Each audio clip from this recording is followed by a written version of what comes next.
Have you ever been told that you're too direct, too demanding, or too aggressive when you're speaking English, especially at work? Just like kids, when we first learn a language, we focus on communicating clearly in the most straightforward way possible. I'm hungry. I want some pizza. Where is the train station? I'm looking for the ATM. This language is simple, precise, direct. As your language skills continue to evolve, you're able to add more nuance and subtlety to the way you speak. Rather than simply stating our desires, we start thinking about how the request sounds to other people. Are you starving too? I'm thinking of getting some pizza. Would you happen to know where the train station is? Could you tell me where the nearest ATM is? While there are certainly situations where you need to be direct and assertive, you also need to learn how to be more polite and tactful. In this video, we're going to talk about 3 simple ways to sound more polite in American English. Polite speech enables you to communicate your meaning clearly, while softening demands, presenting opinions as suggestions, and inviting discussion. As you'll learn, we often soften our language by choosing different words, shifting stress or emphasis, and using intonation patterns that convey openness, diplomacy, and tact. Remember, you'll have to judge for yourself whether you should soften your language or whether it's best to be more direct. As you continue to interact in English, pay attention to how your message is received and any feedback you receive on your communication style. Communication is cultural. You may be used to sharing exactly what's on your mind, or you may feel completely uncomfortable directly stating how you feel. Communication in American English often falls between these 2 extremes. We're going to discuss 3 strategies for sounding more polite that are pretty simple. The important thing is to learn how to use these strategies so you're prepared. You'll learn how to shift stress to another word in order to sound more tactful. You'll also find out how subtly changing your language can preserve your meaning, while also encouraging your listener to stay open to what you have to say. Let's get started. First, let's talk about sounding more polite while using modal verbs. Modal verbs like could, would, and might add a mood or feeling to a verb, just like intonation. When we add a modal verb to a sentence, we can turn a direct request or suggestion into a more polite one. This strategy works because adding a modal verb creates a little more distance from your strong opinion so that the other person will be more receptive to what you have to say. Let's be real, some people simply don't like being told what to do. Even if adding a modal verb seems strange to you, native speakers understand this deeper meaning. To sound more polite, you're going to make the modal verb the focus word. This means you'll stress or emphasize the modal verb more than every other word, making it the longest, the loudest, and the highest in pitch. When we stress one word more than the rest, it can actually change the meaning of the sentence. In this case, stressing the modal emphasizes the feeling of possibility. This comes across as what matters most.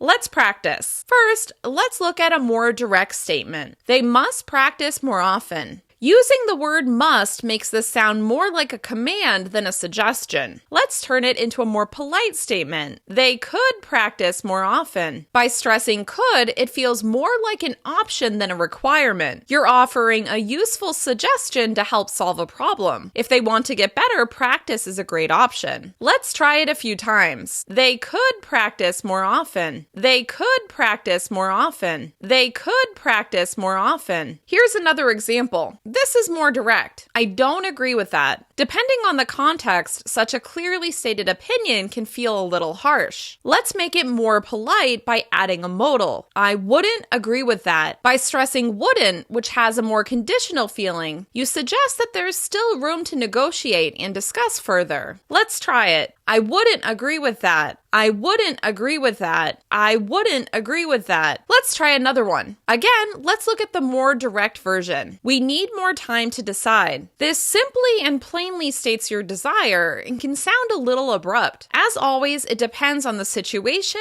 and the relationship you have. Here's the more polite version. We might need more time to decide. Stressing might suggests that there's the opportunity to work together and decide how much time you have to decide. Let's try it a few more times. We might need more time to decide. We might need more time to decide. We might need more time to decide. Now let's talk about using negative contractions with positive adjectives in order to sound more polite. To soften critical feedback, choose a negative contraction followed by a positive adjective. In other words, you're ending with the positive. When you end with the negative adjective, you highlight the negative feeling. Changing the structure keeps the meaning but softens the impact. By stressing the negative contraction and adding the positive adjective, you help the listener stay open and receptive to what you have to say. By stressing the contraction rather than the adjective, your meaning is still clear while suggesting what's possible. As I mentioned, you're going to make the negative contraction the focus word. That means it will be the longest, the loudest, and the highest in pitch. Let's practice. First, let's look at the more direct statement. That's a horrible idea. This strong negative adjective leaves no room for discussion. Let's make it a more polite statement. That isn't a great idea. Stressing isn't makes your meaning clear, but the positive possibility is what remains in their mind. Let's try it a few more times. That isn't a great idea. That isn't a great idea. That isn't a great idea. Let's try another one. First, here's the more direct statement. That looks ugly. Such a direct, clearly stated opinion may shut down the conversation. Let's turn it into a more polite sentence. That doesn't look attractive. Even though this is still a hard thing to hear, ending with the positive adjective helps the listener stay open to how to improve. Try it with me. That doesn't look attractive. That doesn't look attractive. That doesn't look attractive. Let's try one more example. This project will be unsuccessful. Such a direct statement sounds like a proclamation that can't be debated. So let's make it more polite. This project won't be successful. Because we're stressing won't, the listener is left thinking of other options that might be more successful. It simply sounds more tactful. Let's repeat it a few more times. This project won't be successful. This project won't be successful. This project won't be successful. By changing your language and how you stress the sentence, you're showing that you're considering the other person's feelings. By slightly rephrasing the negative statements, you're able to show more kindness and patience. Let's talk about one more strategy that can help you sound more polite.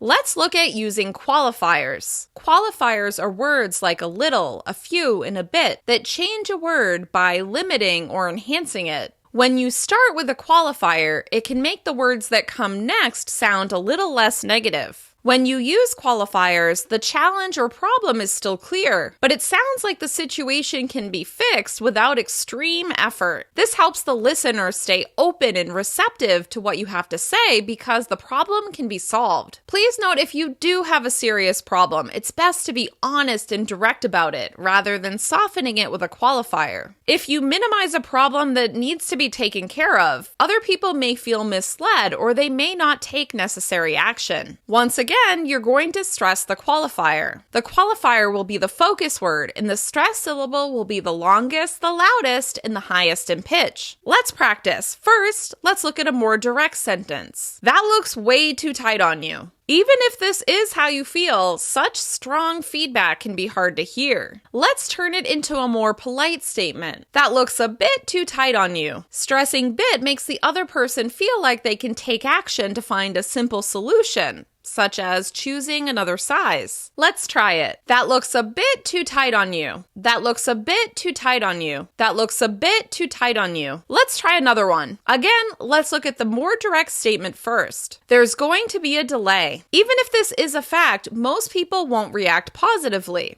So let's change it. There's going to be a slight delay. While it's still unfortunate news for the people who are waiting, they'll feel like it's possible that it'll be resolved soon. Let's try it together. There's going to be a slight delay. There's going to be a slight delay. There's going to be a slight delay. One more example. First, the more direct statement. We have a problem. Such a direct statement can cause the other person to worry or panic before they find out more. Let's try a more polite, softer version. We have a minor problem. Stressing the qualifier suggests that this problem can be fixed and helps the other person stay open to hearing how. Let's try it. We have a minor problem. We have a minor problem. We have a minor problem. Here are some other qualifiers that you can use with this strategy. A little, a bit, slight, slightly, short, minor, a few, some, 1 or 2. As you can see, stressing the right word can help you soften your language and sound more polite, tactful, and diplomatic. As I mentioned, these strategies are simple, but changing your communication style takes time and patience. You'll need to take extra time to think about how to rephrase your opinion, feeling, or suggestions in order to sound more tactful and diplomatic. Remember to practice stressing a different focus word so that your meaning is clear. This is a sample of what you'll master inside the Intonation Clinic. The Intonation Clinic will help you learn how to express the right emotions, attitude, and meaning through your tone of voice. Find out more about this course at intonationclinic.com or check out the link in the description. Now it's your turn. Leave a comment and try using one of these strategies to create a more polite statement. I'll let you know how you did. Once again, I'm Kim from EnglishWithKim.com. I'm your guide to the essential communication skills you need to sound more natural in English. If you like this video, please give it a thumbs up and share it with a friend. Don't forget to hit subscribe and click that bell so you don't miss any of my future videos. Have a good one.